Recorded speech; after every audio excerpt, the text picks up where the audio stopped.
Anong ganap sa mundo ng showbiz? Aprobado sa mga netizens ang pag-back to school ni AJ Reval. Dahil sa suot nitong t-shirt na may nakasulat na ALS o Alternative Learning System. Napalitan tuloy ng mga papuri ang pambabash kay AJ dati. Ngayon, sa halip na kabet, I love AJ na ang mga nababasa naming comments. At sa ginawa niyang pagbabalik sa school, marami raw maeengganyo na gayahin siya. May nag-comment pa nga na dapat ay noon pa niya binalikan ang pag-aaral para hindi siya nababash. Kung mabash man, may pambalanse at ito nga ang good comments na nababasa sa SOCMED account ni AJ ngayon. Marami pala ang naka-enroll sa ALS na naka-graduate at proud sila. Kaya proud din sila kay AJ. Hindi na nga kailangang lagyan ng caption ni AJ ang kanyang post dahil positive ang dating at kung may basher man, hindi na masyadong masakit ang mga comments. Anong masasabi mo sa balitang ito? Anong ganap sa mundo ng showbiz? Mayroon lamang maiksing mensahe ang aktres na si AJ Reval sa mga patuloy na nagpapakalat ng balita na siya ay nabuntis at ngayon nanganak na. Sa isang Facebook post, ibinahagi ni Senyora ang maiksing pag-uusap nila ni AJ matapos kumalat ang balita na siya ay nanganak na kaya't hindi pa rin ito nagpapakita sa publiko. Matatandaan na ibinalita noon ng talent manager na si OG Diaz na nanganak na sa isang ospital si AJ at sinubukan pa nitong itago ang kanyang pagkakakilanlan sa pamamagitan ng pagtatakip ng mukha. Posibleng ang ama di umano ng anak ni AJ ay si Alger Abrenica na rumored boyfriend nito. Ngunit ayon kay AJ ay siraulo ang mga nagpapakalat ng nasabing balita at nananahimik lamang siya. Maliban kay Ogie ay naniniwala rin ang kolumnista na si Christy Fermin na totoo ang mga balita tungkol kay AJ.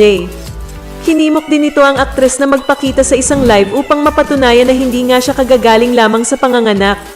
Matagal na sana daw natapos ito kung ganoon ang ginawa ni AJ at hindi puro litrato ang ibinabahagi niya. Anong masasabi mo sa balitang ito? Anong ganap sa mundo ng showbiz? Hanggang ngayon ay maingay pa rin ang balitang buntis ang sexy actress na si AJ Reval. Sa TikTok, ibinahagi ng ina ni AJ na si Alisa Alvarez ang video kung saan katatapos lang nila mag-grocery ng aktres. Mapapansin na nakasuot ito ng nude top, high-waist shorts at jacket. Sa comment section, may isang netizen ang nagsabi na tila may umbok na ang tiyan ng dalaga at natatakpan lang ng kanyang shorts. Tingnan niyo mabuti, may baby bump na, hindi lang gaanong halata because of shorts, say ng netizen. Sinang-ayunan naman ito ng ilan. Ngunit nag-reply dito si Alisa at sinabing, buti pa kayo nakita nyo. Dahil hindi pa naman ito umaamin at wala pang matibay na ebidensyang buntis ito maliban sa chismis na binalita ni Nanay Christy Fermin na siya namang idininay ng dalaga. Anong masasabi mo sa balitang ito? Anong ganap sa mundo ng showbiz? Matapos ang ilang araw na pamamahinga sa social media ay muling nag-post si AJ Reval sa kanyang Instagram.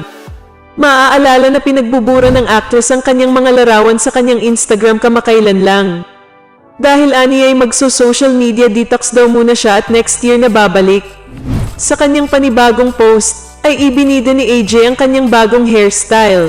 Pinopromote din ng actress ang kanyang bagong project na i-direct ni Roman Perez Jr. Ayon kay AJ, isa raw itong action movie. Sabi niya, new look for the new project.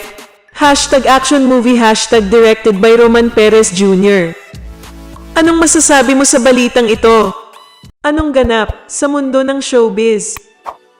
Spotted ngayong Valentine's Day ang rumored couple na sina Alger Abrenica at AJ Reval sa isang hotel sa Leyte. Mismo ngang High-End Hotel and Resort ang nagpost sa Facebook ng mga larawan ng dalawa. Cheers to Alger Abrenica and AJ Reval. Thank you for the visit here at High-End Hotel and Resort. Caption ng nasabing hotel sa kanilang post. Sa isa pa nilang post ay winelcome ng CEO ng nasabing hotel sina Alger at AJ. Despite the hectic schedule, CEO Banjo shows the true hospitality of Tanawananon as he manages to meet the two beautiful celebrities during breakfast at 8 Degrees Resto Bar. Anong masasabi mo sa balitang ito?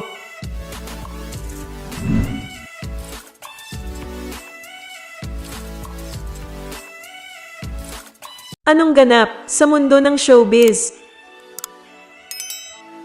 Agad na napansin ng mga marites online ang bagong larawang ibinahagi ni AJ Reval sa kanyang Instagram account. Makikita sa photo na kasama ni AJ ang kanyang mga kapatid at ang amang si Jeric Reval. Ngunit ang mas nakaagaw ng pansin sa mga netizens ay ang larawan ni AJ na nakasuot ng crop top at skinny jeans. Hindi kasi mababanaag rito ang naging issue ng sexy star na nanganak na umano ito dahil kitang-kita ang kaseksihan ng aktres. Matatanda ang hindi pa rin nagsasalita sina Alger Abrenica at AJ Reval sa isyong ito, subalit sunod-sunod ang pagbabahagi ni AJ ng kanyang mga whole body pictures na tila ba sinasabing hindi siya nanganak at hindi totoo ang chismis. Isa pa sa mga napansin ng mga marites ay hindi nila kasama si Vanessa Reval. Naging usap-usapan rin itong nakalipas na buwan ng umano'y pagtatanggi ni Jeric na isa sa mga anak niya si Vanessa. Anong masasabi mo sa balitang ito?